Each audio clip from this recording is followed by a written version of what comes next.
Hey friends! Welcome back. If you are new here, my name is Bridget and I make home and DIY content here on YouTube. I also have an Instagram page at bybridgetdiy. You can follow me there. I will make sure to link that one below. And if you haven't already, I would really appreciate it if you could like this video and subscribe. Don't forget to ring the bell down below as well. That will make sure that you're notified every time I post a new video. I try to do one every single week and I'm just so happy that you're here with me. Today's video should be pretty fun. It's going to be fall themed and I'm very excited about the things we'll make today. So let's get started. So I am currently living in Oklahoma, where it does not start to feel like autumn until about mid-November, but I am really craving those cozy fall vibes. So I figured that we could make a couple projects today to give you that autumn feeling in your home, even if outside it is like 90 degrees still. But I'm super excited to show you what we've got today. I think my favorite thing about both of these is that they are not specific to a particular holiday, so you can keep them up for many months and they will look super cute and just make your home feel special with the change in the seasons. Let's go ahead and jump into the first one. For today's first project, I am trying something that I have never done before, which is candle making. I feel like during the autumn and especially in winter, we always see tons of really cute and cozy candles around, and every time I see one, I always look at it and think, you know what, I could probably make that. So today we're gonna find out if that is true, if I actually can make a candle. I'm excited for you to come on this journey with me. I've got ideas for a few non-traditional elements that I want to add into my candle just to make it unique and special, and I can't wait to do this together. Let's go ahead and get started. I'm starting off this project with a beautiful wooden salad bowl that I actually got for less than $1 as part of a set from my local flea market. I also got a candle making kit off of Amazon, which included these wicks as well as the adhesive pads I'm using to attach them to the bottom of the bowl.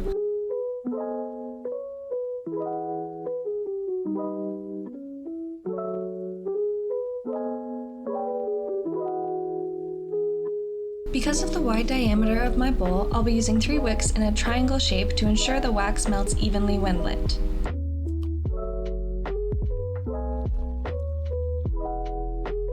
I needed something long to hold the wicks upright during the wax pouring process, so I grabbed a couple of wooden skewers that I had on hand.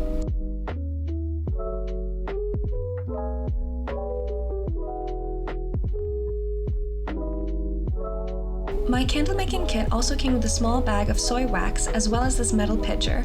I know the volume of my bowl is about 300 milliliters, so that's roughly the marking I aimed for when pouring in the wax flakes. I created a double boiler of sorts by placing the pitcher into a pot of simmering water on the stove, and I poured in a bit more wax flakes before adding a few drops each of sandalwood and cedarwood essential oils. You could probably be more generous here than I was if you want a more noticeable scent when it's lit.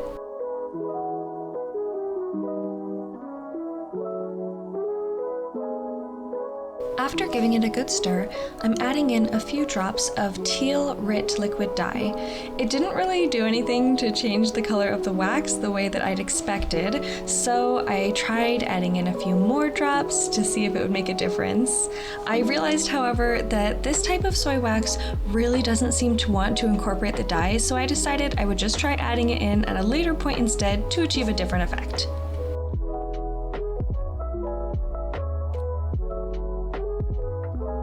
You'll want to take this next step very slowly so that you disrupt the wicks as little as possible while you're pouring in the hot wax. As you can see, my skewer method only kind of worked initially, but after repositioning them, they did the job while the wax hardened.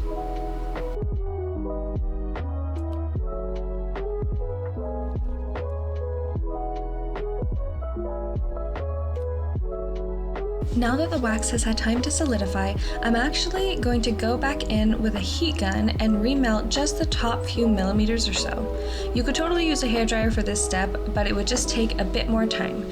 You'll know you're done when it's starting to look consistently liquidy on top.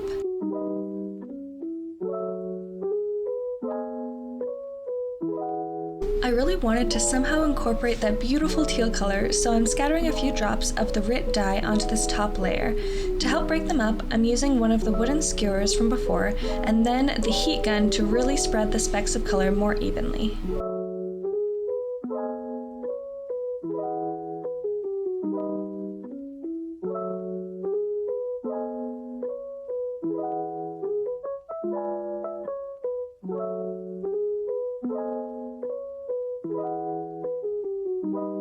Lately, I've been seeing a lot of candles that incorporate crystals into them.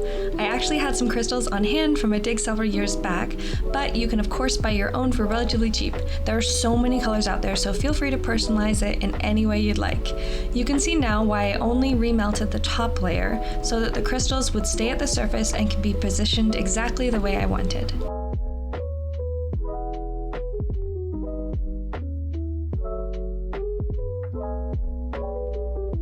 I'm getting rid of any unwanted texture here by heating it one more time with my heat gun. The finishing touch are these beautiful dried lavender berries. I feel like they really pull the candle together and give it the cozy fall look I was aiming for.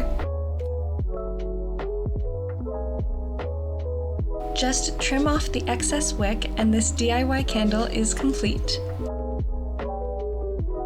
This was definitely a big learning curve, and I'll have to do some research about candle-specific dyes, but for being completely new territory for me, I'm really happy with the end result.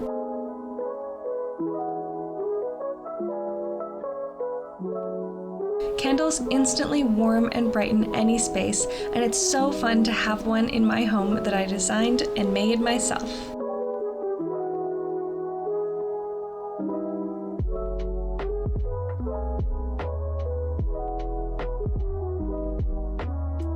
I feel like no fall decor video would be complete without incorporating pumpkins somehow, so that's what we're gonna do for our final DIY, and I love this project so much because it is simple, it is inexpensive, and it requires minimal materials. So honestly, it is a win-win-win. I do a variation of this every single year in my own home, and I always love how it turns out. Let's go ahead and get started.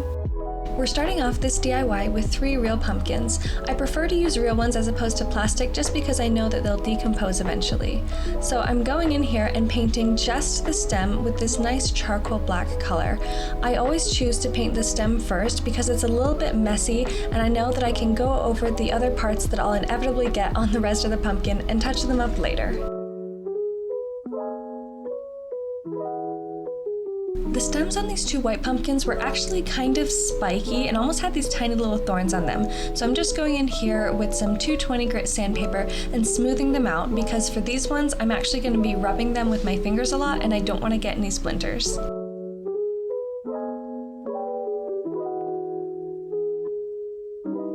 For these 2 stems, I'll be applying antique gold rub and buff using the pad of my finger. A little goes a long way, so start small and add more as needed.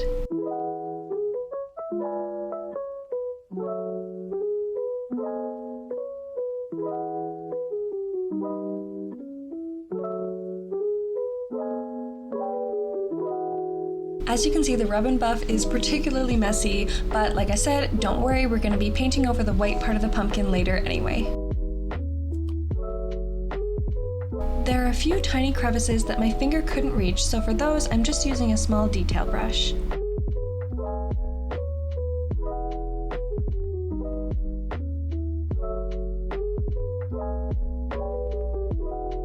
I had just a little bit of a bright green sample paint left over, but I knew that I wanted a darker green for the end result, so I'm actually just going to be adding black in directly to that sample. Usually I would do this separately in a mixing dish, but there's not very much left, and I honestly don't think I'm going to need a green this bright for any other projects in the future. I was a bit conservative at first and only added a tiny bit of black, but I later discovered that I needed to add in quite a bit more, so I went back several times until I got a really beautiful dark shade of green.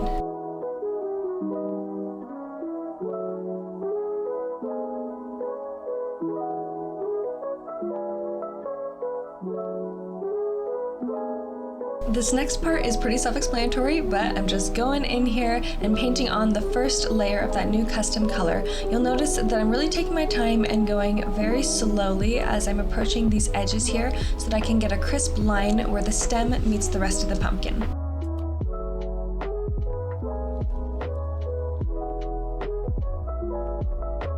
When you get the top half of the pumpkin painted, I would suggest switching to holding the stem to finish up the bottom half.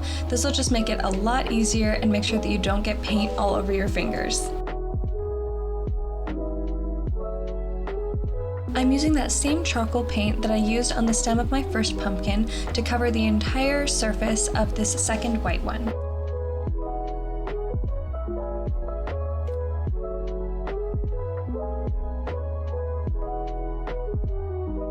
The black and green pumpkins ended up needing 2 full coats of paint each, and that really helped to make it look less streaky and really opaque.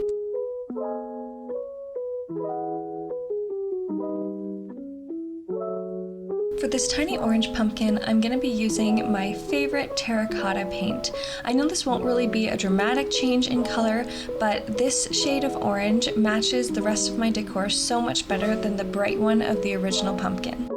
For this paint, I ended up doing 3 coats in total when all was said and done.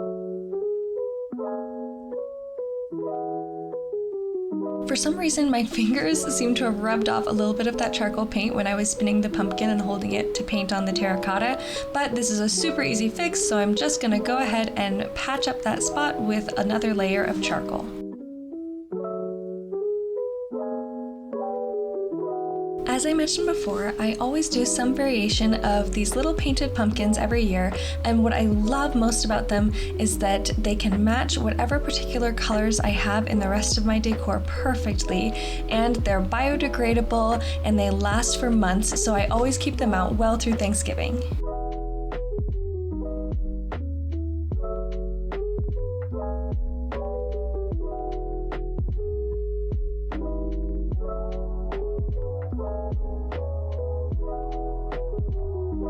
Thanks for hanging out with me today. I hope you guys love these 2 projects as much as I did. I thought they were super fun, and it was nice to try something totally new to me, as well as something that I have done many times before. I think they both turned out really cute, and I would be very excited to see if you try making either of these on your own. Definitely post it on Instagram and use the hashtag #ByBridgetDiy so that I can see it. You can also tag me at that same account on Instagram, and of course, don't forget to like, subscribe, and share this video if you enjoyed it. I love you guys so much. I'm glad you're here with me on this DIY journey, and I will see you next time. Bye!